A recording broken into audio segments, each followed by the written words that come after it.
The thing about dubbing spinners is they need to have good weight and spin well for doing a composite loop.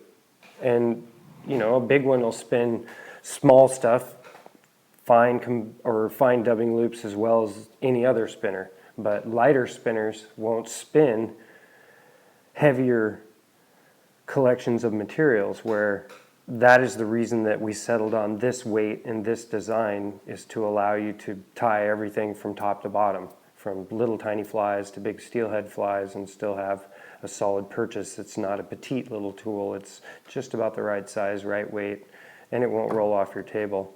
If they're round, they roll off your table and you can't find them. That's really sad. It's a good tool. It's come a long ways, a lot of years of the same thing. It's basically a copy of the very first tool about the third tool that I made in shop class. That is a good tool. And it won't roll off the table. That's so funny. It's pretty much indispensable, right? We use them for just about everything. I mean, my fly tying is all of my tying is based in loops. Everything I do is loops. I very rarely palmer a hackle, although I do, but for the most part, all my tying is comprised of some type of dubbing loop. So with that said, the dubbing loop and the scissors and my bodkin are about the most hard used tools. Well, that's not true. I ever use everything on my toothbrushes, but the dubbing, without a quality dubbing spinner, I wouldn't be able to accomplish any of these composite loops that I do. Most dubbing spinners don't have the weight and or will spin as fast, and the weight is key to that. So it's a mandatory piece of equipment on my table. Why do you use dubbing loops so much? Well, dubbing loops it allows me to create these unique effects and unique shoulders.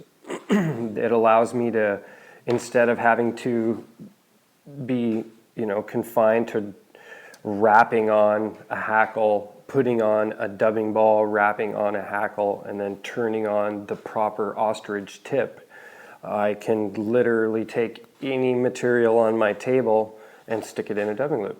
And that to me keeps fly tying fun, and that's what you want it to be, is fun. As long as you can keep it fun, you can keep tying, keep evolving. And as long as I can keep evolving, it stays fun.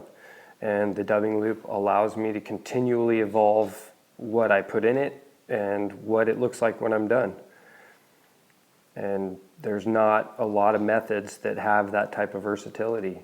And the dubbing loop, the composite loops specifically, have a lot of versatility. About having one hook versus two. My old spinner has two hooks for some reason, and it's pretty annoying.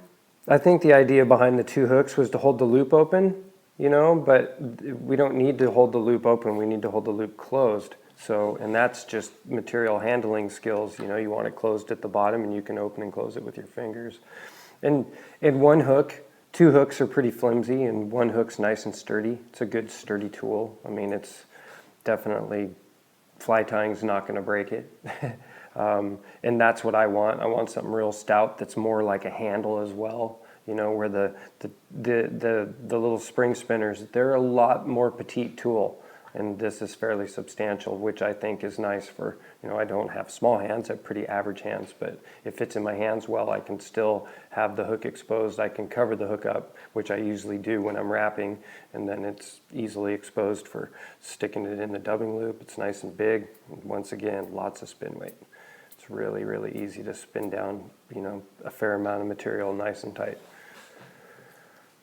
So the heavier it is, the more stuff you can put in the loop? Generally. I mean, you could make the tool so heavy that it would be cumbersome and not, kind of hard to use. It'd weigh a lot. It'd make a lot of noise when it hits the table, even though this does too, but not that that's any big deal. But this is the proper weight and shape for, being able to use constantly and be able to use from big to small loops.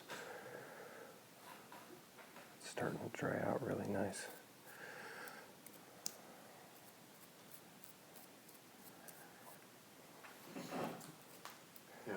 it's also easier to get in and out of a loop than a double setup. Oh yeah, for sure.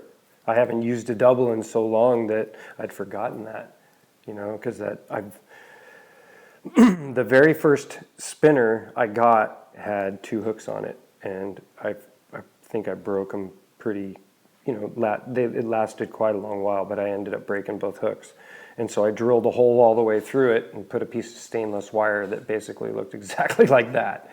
And I captured it in the bottom with a toothpick, as a matter of fact. And I eventually bent an end on it and captured it in there. But that was the beginning of this. And it was all about weight. And this one's actually a little heavier than that one. This spins way better than that tool did. But it started out with 2 hooks and ended up with 1. And it worked with 1 for a very long time.